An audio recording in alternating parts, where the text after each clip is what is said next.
जय घोष है जो सभी वक्ताओं ने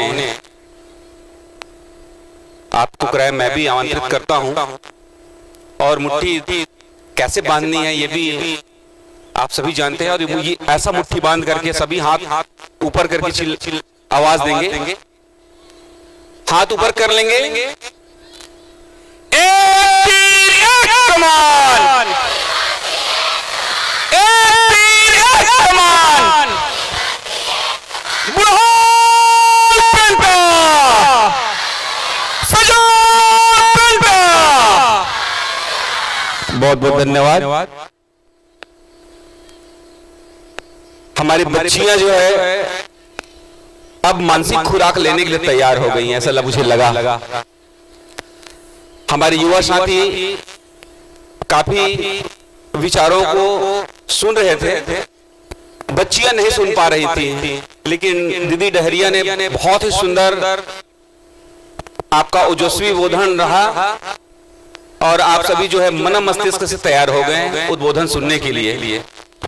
आज शहीद वीर नारायण सिंह शहादत दिवस एवं मिलन समारोह के इस अवसर पर सादर श्रद्धांजलि अर्पित करते हुए अपनी बात रखना चाहूंगा।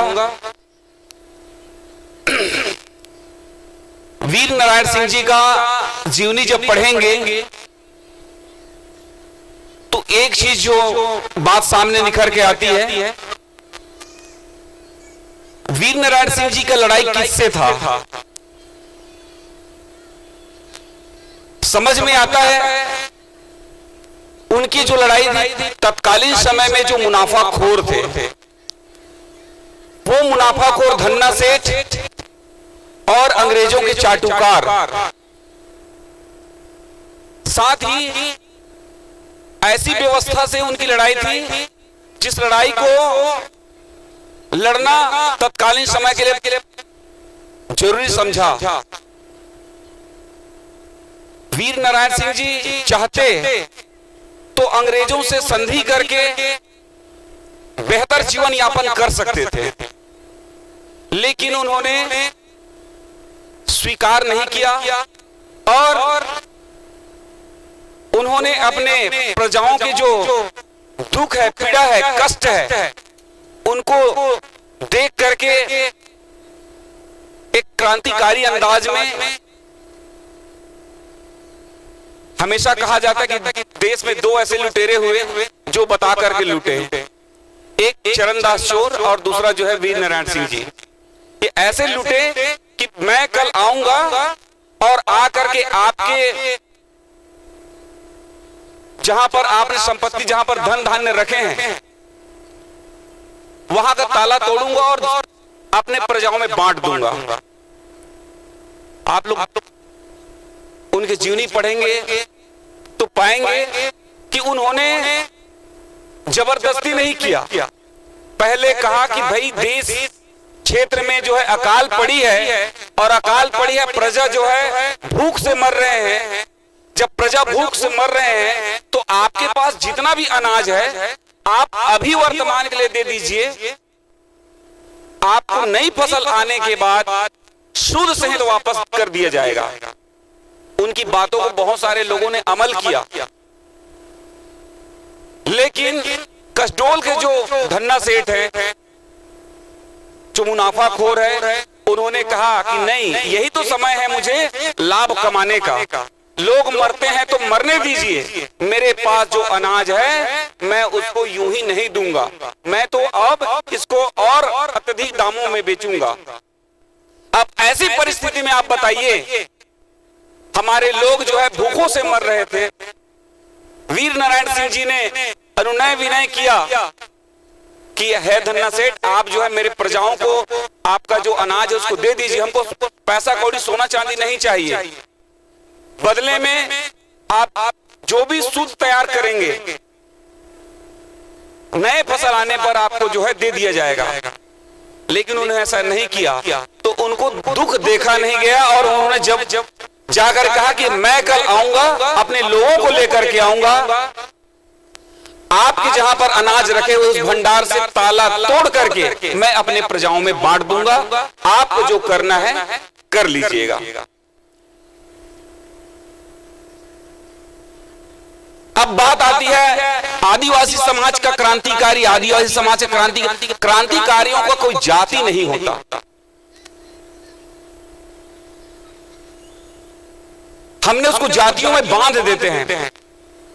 क्रांतिकारी विचार रखने वाले दीदी डहरिया इनको और हमारे संजीत वर्मन जी, जब आमंत्रित किया जाता है तो दलित एक्टिविस्ट या दलित विचारधारा से जुड़ने वाला, क्रांतिकारी विचारधारा से जुड़ने वाला ऐसा व्यक्ति कहते हैं, मतलब दलितों के उसमें बांध देते हैं। बाबा भीमराव अम्बेडकर को भी कहा गया ये दलितों का जो है मसीहा।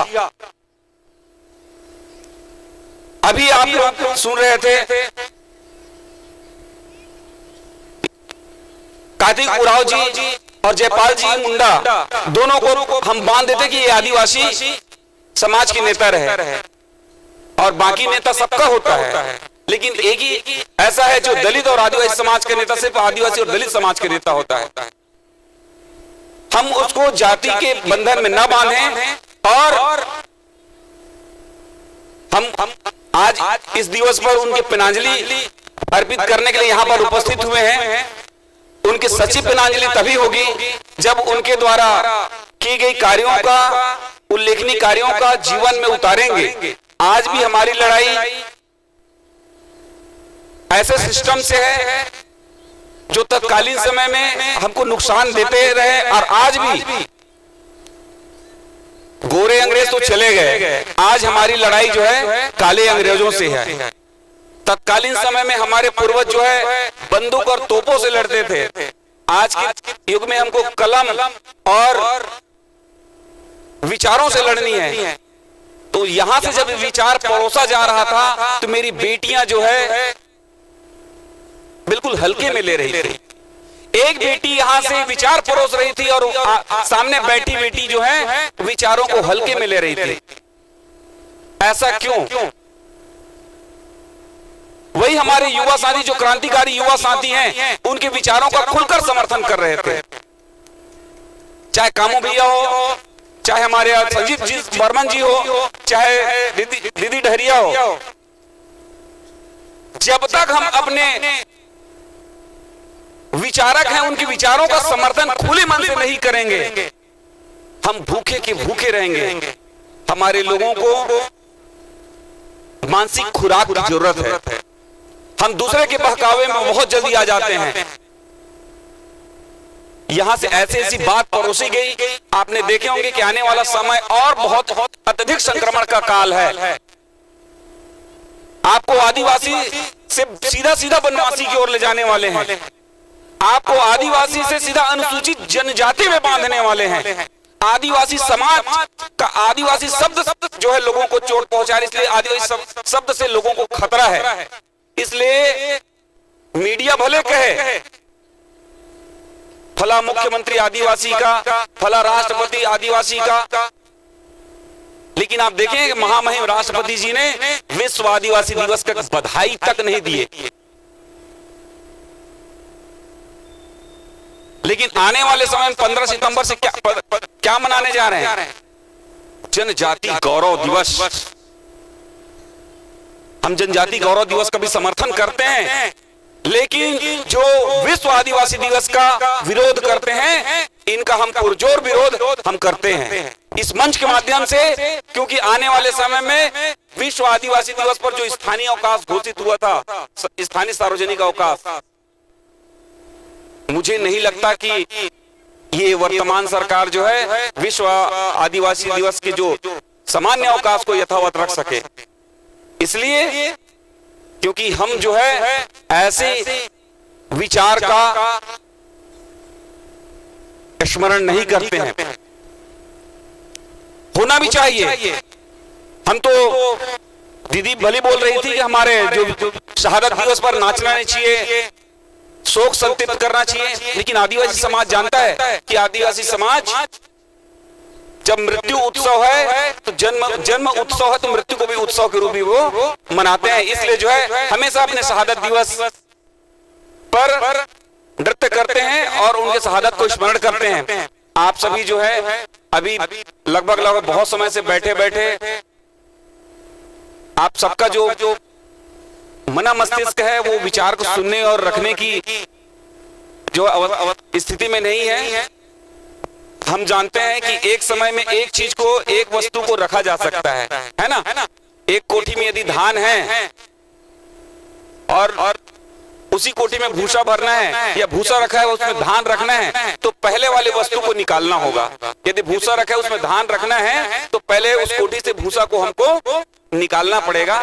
इसलिए यहाँ से जो धान की वर्षा हो रही थी, मना मस्तिष्क में जो भी हमारे मन में जो कमियां है, जो संशय है, विचारों की कमियां, विचारों की संशय है, जो हम दूसरों के बात में आकर के अपने आप का नुकसान करते हैं, उसको निकाल करके यहाँ से विचार रूपी जो धान जो परोसा जा रहा है उसको आप आत्मसात करेंगे। बहुत बहुत धन्यवाद।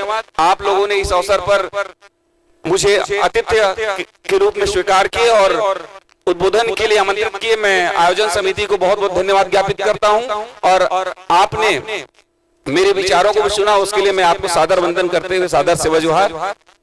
एक बार जोरदार फिर मुट्ठी बांध करके आओ जोर से